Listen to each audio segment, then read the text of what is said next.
Assalamualaikum warahmatullahi wabarakatuh. Kami dari kelompok 9 ingin mempresentasikan kelangkaan dan faktor yang mempengaruhi kelangkaan. Sebelum kita membahas materinya, kami sebagai kelompok 9 ingin memperkenalkan diri. Saya Ramaditya Jaya. Saya Anissa Putri. Dan di sini kita akan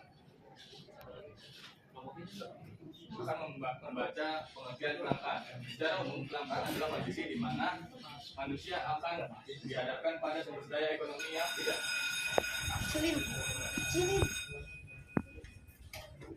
ekonomi yang terbatas untuk bisa memenuhi kebutuhan yang tidak terbatas. Dengan kata lain, kelangkaan adalah kondisi di mana manusia memerlukan sesuatu namun dibutuhkan usaha atau pengorbanan untuk memperolehnya. Pengertian kelangkaan menurut ilmu ekonomi adalah keadaan di mana jumlah alat pemuas kebutuhan lebih sedikit dibandingkan jumlah kebutuhan atas alat pemuas tersebut. Pada ini akan membuat manusia melakukan pilihan di antara berbagai alternatif yang menguntungkan. Jenis kelangkaan: 1. Sumber daya tidak mencukupi atau barang dan jasa menjadi terbatas. Keinginan atau kebutuhan manusia tidak terbatas. 2. Jumlah alat yang memenuhi kebutuhan kamu sangat terbatas sehingga sulit ditemukan. 3. Harga permintaan akan naik drastis jika dibandingkan dengan harga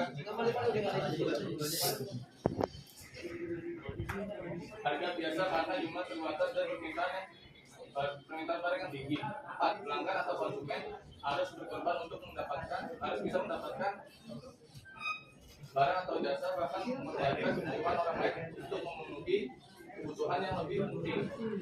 Sumber daya tidak mencukupi atau barang dan jasa menjadi terbatas. Suatu kegiatan ekonomi mesti memerlukan manusia.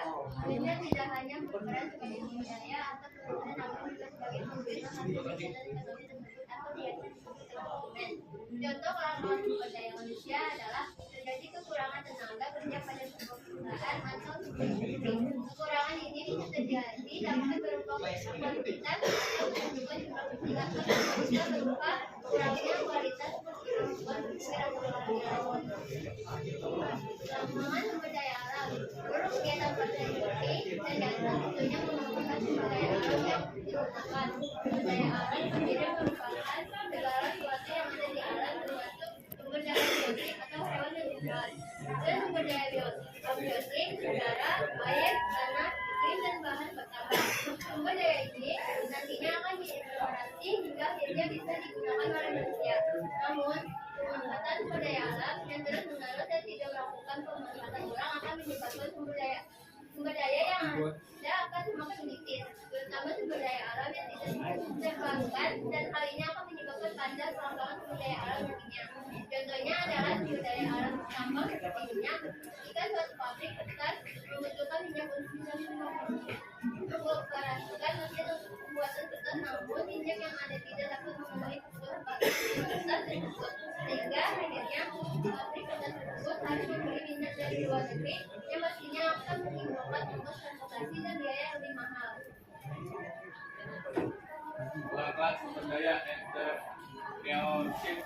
Sumber daya entrepreneurship merupakan salah satu faktor produksi yang fungsi dan tugasnya mengatur dan melakukan faktor produksi lainnya seperti tenaga alam dan modal, sehingga bisa menghasilkan barang dan jasa untuk kebutuhan manusia. Usaha yang berkualitas dapat menggunakan sumber daya yang ada untuk bisa menciptakan produk yang berkualitas dan sangat populer di kalangan konsumen. Namun, jika jumlah orang yang berwirausaha masih terbatas, maka hal itu juga akan sangat terbatas. Cara yang bisa dilakukan untuk mengatasi masalah ini adalah dengan memiliki jiwa kewirausahaan, dengan mempelajari kisah sukses pengusaha atau memperbanyak skill dan mengikuti kelas-kelas kewirausahaan lainnya. Faktor-faktor yang mempengaruhi permintaan adalah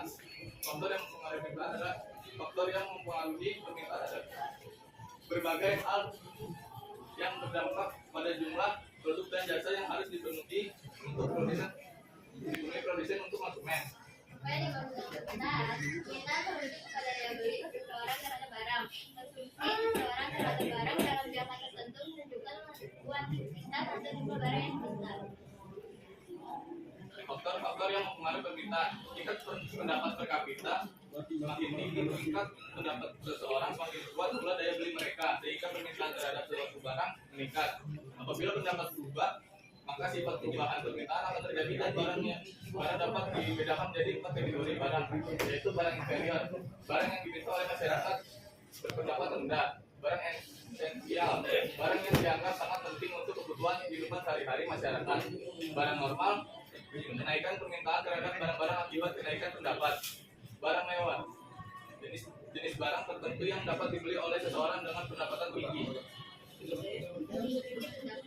Pendapat pendapat yang berbeda dalam masyarakat mempengaruhi seorang peminta masyarakat yang berbeda tergantung dengan selera masyarakat. Setiap orang pasti memiliki dan memiliki terhadap keinginan untuk membeli suatu barang. Biasanya tentu mempengaruhi peminta suatu barang. Dapat usaha produsen meningkatkan penjualan dalam perekonomian modern. Menarik perhatian para masyarakat untuk membeli sebuah produk memiliki peran yang sangat penting. Pemasaran, pengiklanan, dan pengiklanan memungkinkan masyarakat untuk mengenali barang atau produk baru sehingga menimbulkan permintaan terhadap barang tersebut. Permintaan adalah ukur yang menjelaskan hubungan yang sifatnya negatif antara kualitas harga dan jumlah barang yang diminta, atau sebuah konsep yang menguraikan bagaimana sifat-sifat hubungan antara permintaan terhadap suatu barang dengan harganya.